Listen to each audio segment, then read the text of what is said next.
हम आप लोगों को शिक्षा का अर्थ, शिक्षा की परिभाषा और शिक्षा के कौन कौन कितने प्रकार होते हैं इनकी बात करेंगे। शिक्षा के अर्थ के अंतर्गत शिक्षा का अर्थ के अंतर्गत 4 प्रकार बताए गए हैं।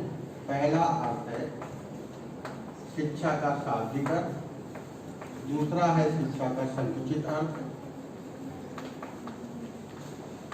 तीसरा है शिक्षा का व्यापक अर्थ और चौथा है शिक्षा का प्रचलित अर्थ। 4 प्रकार हैं। शाब्दिक अर्थ के अंतर्गत शिक्षा शब्द संस्कृत के शिक्ष धातु से बना है, जिसका अर्थ होता है सीखना और सिखाना। जैसा कि एडम्स महोदय ने कहा है, शिक्षा के 2 ध्रुव हैं, शिक्षक और छात्र।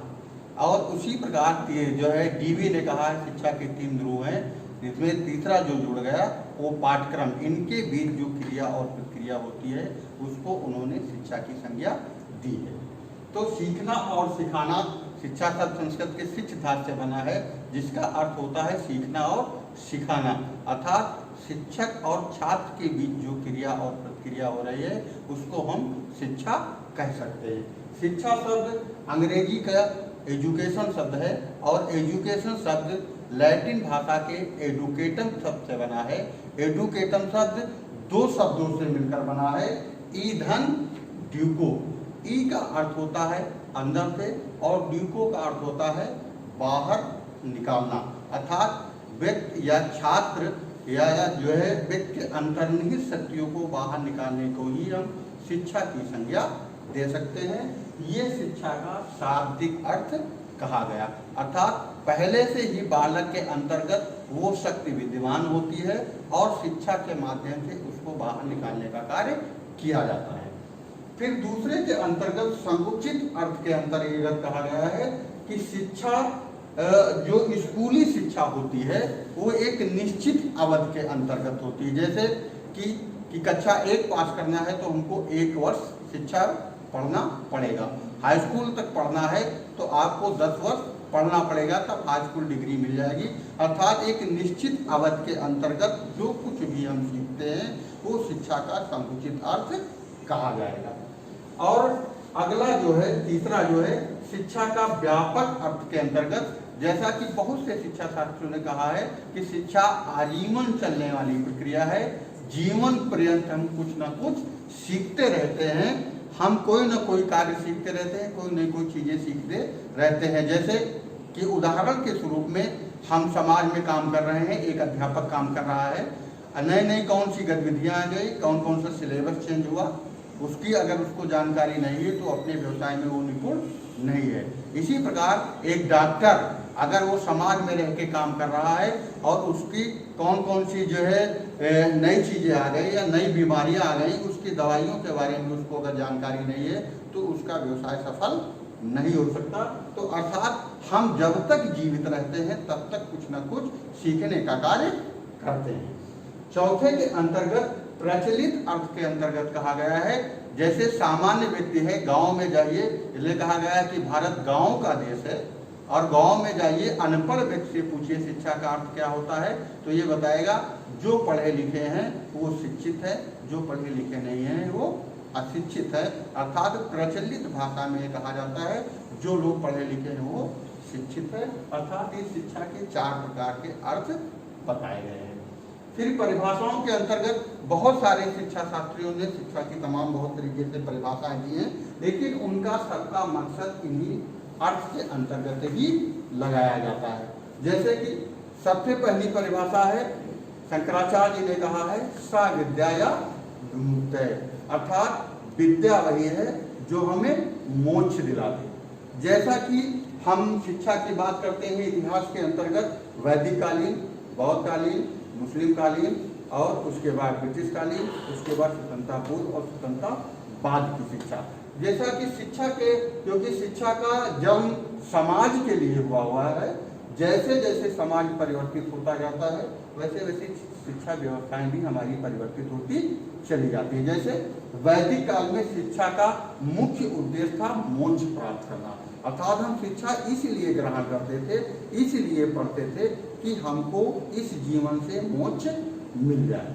और उसके बाद जैसे समय परिवर्तित हुआ, बौद्ध काल आया, बौद्ध काल में शिक्षा का मुख्य उद्देश्य हो गया बौद्ध धर्म का प्रचार और प्रसार करना। इसलिए कहा गया समाज के अनुसार शिक्षा की व्यवस्थाएं परिवर्तित होती गई। तो परिभाषाओं के अंतर्गत शंकराचार्य जी की परिभाषा सविद्या या बुद्धि, अर्थात मोक्ष प्राप्त करना ही शिक्षा का मुख्य उद्देश्य था। और बहुत सारे शिक्षा शास्त्रियों ने जब इस पे बात की है तो जैसे कहते हैं कि जैसे कि पौधे जो है पौधों का विकास कृषि के द्वारा होता है, वैसे ही मनुष्य का विकास शिक्षा के द्वारा होता है। जैसा कि उन्होंने कहा कि स्वस्थ शरीर में ही स्वस्थ मस्तिष्क का विकास किया जा सकता है। इसीलिए सबसे पहले हम क्या करते हैं, जब बच्चा छोटा होता है तो उसका सबसे पहले शारीरिक विकास करते हैं, और शारीरिक विकास जब अच्छा होगा तो उसका मानसिक विकास अच्छा हो जाएगा। इसीलिए कहा गया है स्वस्थ शरीर में ही स्वस्थ मस्तिष्क का विकास संभव है। इसलिए और उसके बाद जैसा कि कहते हैं महात्मा गांधी की परिभाषा है, शिक्षा से मेरा अभिप्राय है व्यक्ति का शारीरिक, मानसिक और चारित्रिक विकास। अर्थात एक शिक्षा वो है गांधी जी के अनुसार, उन्होंने कहा कि व्यक्ति का शारीरिक विकास हो, मानसिक विकास हो और चारित्रिक विकास भी हो। अगर शिक्षा के द्वारा व्यक्ति का चारित्रिक विकास नहीं होता है तो वो शिक्षा हमारी व्यर्थ जाती है। जैसे कि अगर कोई डॉक्टर है, पढ़ लिखने के बाद डॉक्टर बन जाता है तो उसका मुख्य जो है धंधा होता है समाज की सेवा करना। अर्थात डॉक्टर का एक पेशा होता है समाज की अच्छी तरीके से सेवा करे, लेकिन अगर उसका चारित्रिक विकास अच्छा नहीं हुआ है शिक्षा के द्वारा, तब क्या करते हैं, वो भ्रष्टाचार करने लगता है, गरीब लोगों से पैसा लेना प्रारंभ कर देता है। जैसे कि दूसरा उदाहरण है, कोई भी IAS पढ़ लिखने के बाद IAS बन जाता है, समाज में रह के उसको काम करने जो है करना रहता है, लेकिन अगर समाज विरोधी काम करता है और चारित्रिक विकास उसका अच्छा नहीं हुआ है तो उसके मतलब ये माना जाता है कि शिक्षा हमारी व्यर्थ गई। और इसी प्रकार बहुत सारे शिक्षा शास्त्रियों ने इसकी परिभाषाएं दी हैं। और शिक्षा के प्रकार के अंतर्गत हम बात करेंगे तो इसके 3 प्रकार बताए गए हैं। शिक्षा के प्रकार के अंतर्गत शिक्षा के औपचारिक शिक्षा,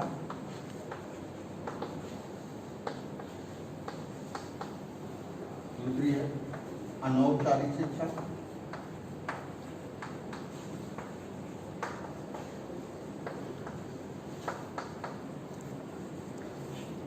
और शिक्षा का तीसरा जो प्रकार है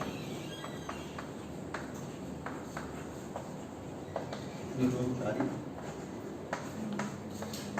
शिक्षा। ये शिक्षा के 3 प्रकार हैं। औपचारिक शिक्षा के अंतर्गत 3 साधन हो सकते हैं, विद्यालय अर्थात निश्चित समय और निश्चित अवधि के अंतर्गत दी जाने वाली शिक्षा को हम औपचारिक शिक्षा कह सकते हैं। अर्थात शिक्षा का जो संकुचित रूप है वो औपचारिक शिक्षा का ही रूप कहा जा सकता है। इसके साधन हो सकते हैं विद्यालय, वाचनालय अर्थात पुस्तकालय और चर्चगृह, जहाँ पे शिक्षा देने का कार्य किया जाता है। और शिक्षा का दूसरा रूप जो होता है वो अनौपचारिक शिक्षा होता है, जो हम आजीवन सीखते हैं। अर्थात इसका कोई समय नहीं है, जब कभी हमको आवश्यकता हुई या हम सड़क पे जा रहे हैं तब भी हम शिक्षा ग्रहण करने का कार्य करते हैं। जैसे कि जो है सड़क पे जा रहे हैं और कोई दुर्घटना हो गई तो हमको एक नई सीख मिलती है कि हम अभी अगर सुरक्षित नहीं चलेंगे तो हम भी दुर्घटित हो सकते हैं। या सड़क पे हम मोटरसाइकिल चला रहे हैं या गाड़ी चला रहे हैं तो हमको उनके नियमों की भी जानकारी होनी चाहिए। ये शिक्षा का जो है अनौपचारिक रूप हो सकता है कि कभी भी हम शिक्षा ग्रहण करने का कार्य कर सकते हैं। तीसरा जो रूप है वो शिक्षा का निरौपचारिक रूप है, अर्थात इन दोनों का मिश्रण रूप हो सकता है।